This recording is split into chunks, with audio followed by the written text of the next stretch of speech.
Joy LeViere with City Channel Pittsburgh. Today we have the pleasure of talking with our mayor, the Honorable William Peduto. It's nice to see you. Nice to be here. So here at City Channel Pittsburgh, one of the most notable events was your State of the City address. So can you give us a highlight, your highlight of the 2019 budget that you discussed? It's been many decades since the city's been in a financial situation like we are today, and that's a positive. For the past almost 20 years, we've been struggling with debt. Today, we finally find ourselves at a point where our debt is less than 10% of our total budget.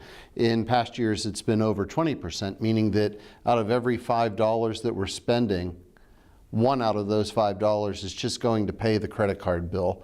We can't pave streets with it. We can't hire police officers with it. And the fact of the matter is, it's not a healthy way to run a city. So we've been able to get our debt under control.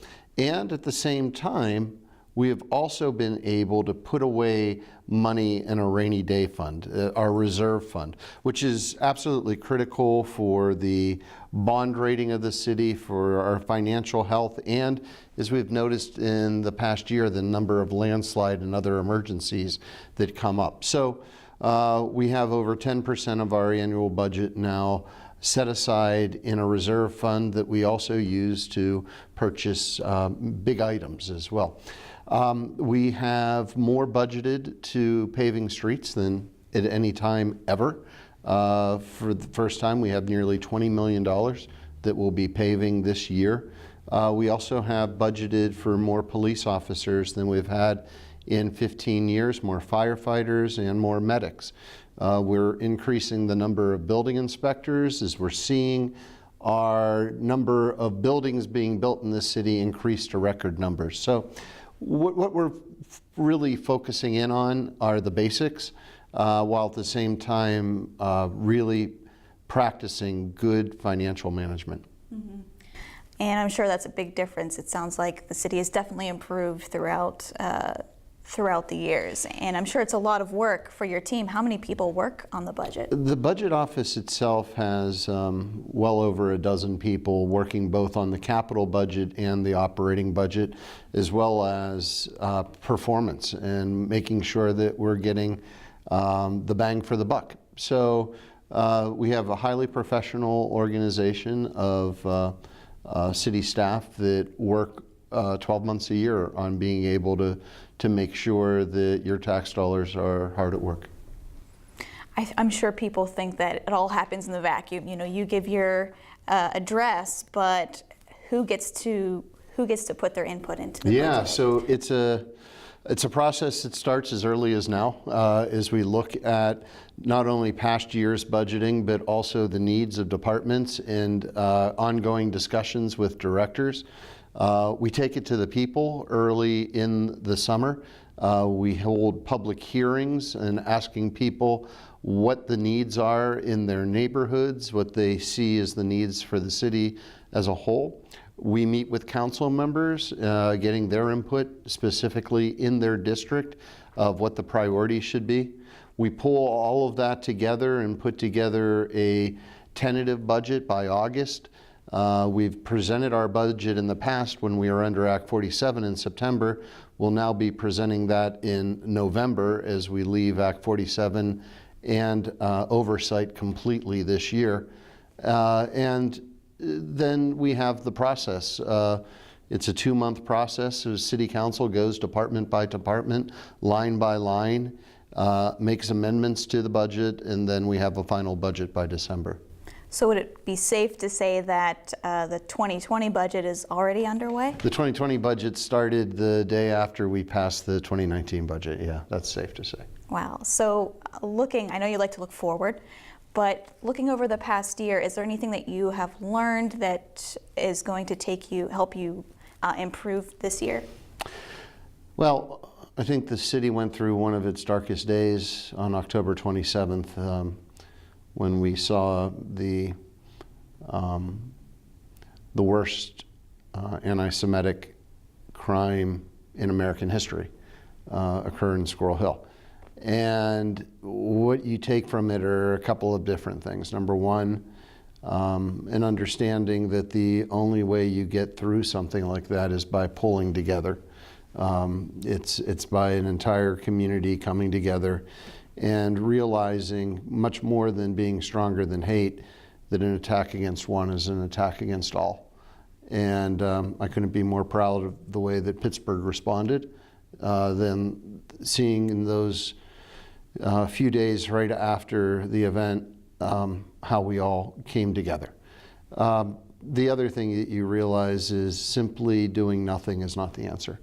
That we have a public health epidemic in this country right now, that it takes people every single hour of the day, and that is an epidemic of gun violence. And if Washington is not willing to even address the issue, if Harrisburg is not willing to take it on, we simply can't say, well, there's nothing that can be done. We have to challenge existing laws. We have to challenge the basic viability of what allows this to occur, stealing precious life from us every single day. And we have to be able to do something at the local level now. Can't wait another year. Can't wait another month. We have to do it now. So looking forward, what are you most looking forward to?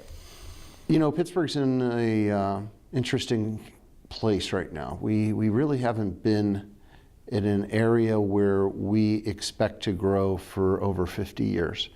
My entire lifetime, I've watched this city lose population, lose businesses, lose its people because of disinvestment. We finally turned the corner, and we are now in a position where we're seeing business districts being rebuilt.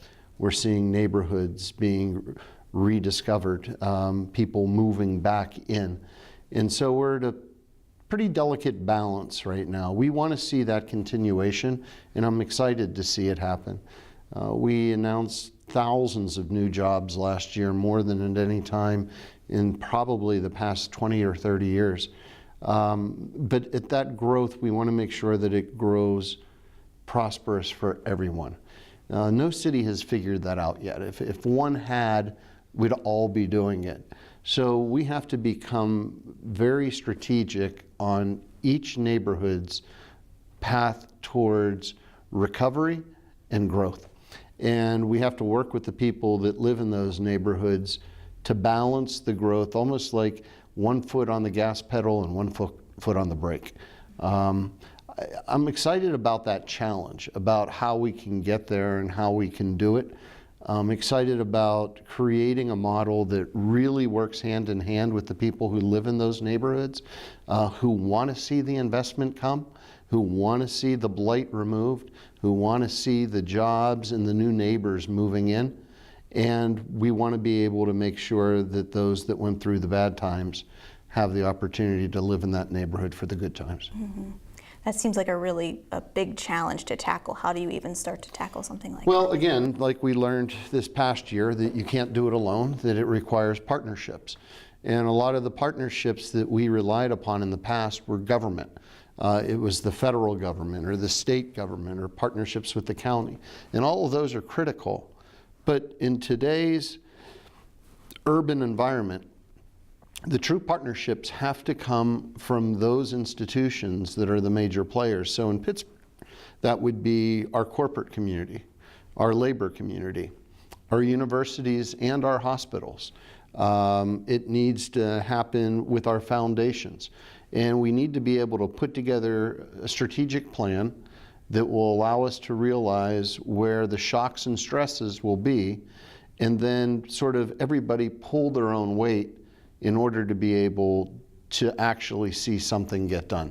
If we simply rely upon city government to try to solve the problems, we'll fail. But when city government is able to partner with these different institutions, these anchors, and to be able to address and recognize where those problems exist, we can do anything. So the future looks bright. I would say that the future is a challenge. But if we are to recognize what those problems are, to have a positive dialogue around them, not simply pointing out what the problem is, but talking about what the different options and solutions are. If we're willing and able to create the partnerships around it to be able to provide the resources that are needed, yeah, that future looks bright. Well, talking about the future, talking about innovations, as you know, the City Channel Pittsburgh is part of the Department of Innovation and Performance, but it seems like every department has some very innovative projects going on. So are there any innovations that are happening within the city that you're really excited about? Yeah, this year we'll be looking at restructuring the Urban Redevelopment Authority. So the Urban Redevelopment Authority was created after World War II by Mayor David Lawrence, and he recognized that the city's future wasn't necessarily wed to its past. In other words, that the future could look very different than an industrial city. And so he created an organization to help to make that transfer from heavy industry to corporate. And over the course of those 30 years after, the URA was absolutely instrumental in building the skyline of downtown Pittsburgh, removing the trains from downtown Pittsburgh and the steel mills from downtown Pittsburgh, improving the air quality and the water quality, and basically creating that model of big development. Today's focus is much different. Today's focus needs to be on affordable housing. It needs to look at workforce development. What are we doing in order to train the workers for the jobs of today, not tomorrow? We need to be refocused on entrepreneurship and Main Street development, looking at all of our neighborhoods and making sure that they have all of the businesses they need within their own neighborhood in a walkable, scalable development. And we need to be looking at parks and open spaces. And we need to have a redevelopment authority that redevelops in that way. So one of the big restructurings that I look at this year is how we can use the talent we have at the URA to refocus their attention into these areas or other areas that are absolutely critical, and then how we can start by next year to putting the resources to making those things happen. Well, thank you, but before we wrap up, I have some viewer questions, a quick lightning round of viewer questions. All right, let's go. Okay, so first, who is your favorite Pittsburgher of all time? Whew. That's a really hard question. So the first thought that came to my mind was Mr. Rogers. One of my favorites as well. So I'll go with Absolutely. Mr. Rogers. Okay, what is the favorite thing that you have in your office? There is a photograph of my two nephews, my brother Guy, and we're holding a picture of my brother David, who we lost, in front of the Stanley Cup. What? Okay, this is a controversial one. What is your favorite neighborhood? I don't have one. It's like saying your favorite child. Whoever said that in, shame on you. Who is the most famous person on your phone? I don't know. I don't know how. I got a couple. I'll go with Mayor de Blasio of New York City. What is your favorite secret about Pittsburgh? It's a secret. Trick question. All right, and last but not least, a very special question. I understand that you respond to kids from time to time when they write in. Why do you think it is important for our younger citizens to be involved in local politics? 1976, we had an assignment. I would have been in 5th grade or 6th grade, and it was to write to the governors of every state and ask if they would send a state flag for the bicentennial of the United States. And I wrote to Georgia, I can't remember the governor's name right now, and they wrote back. I didn't get a state flag, but I still have that letter. So when I get a letter from a young burger, I remember writing it myself, and I remember how much it meant to me to get that letter back. So if you write, there's a very good chance that you will get a response, and I will read your letter personally, and I will personally sign it. Maybe one of those letters will be a future mayor of Pittsburgh one day. I hope so. Well, those are all the questions that I have. Is there anything else that you wanted to add? Nope, just that everybody have a good year in 2019.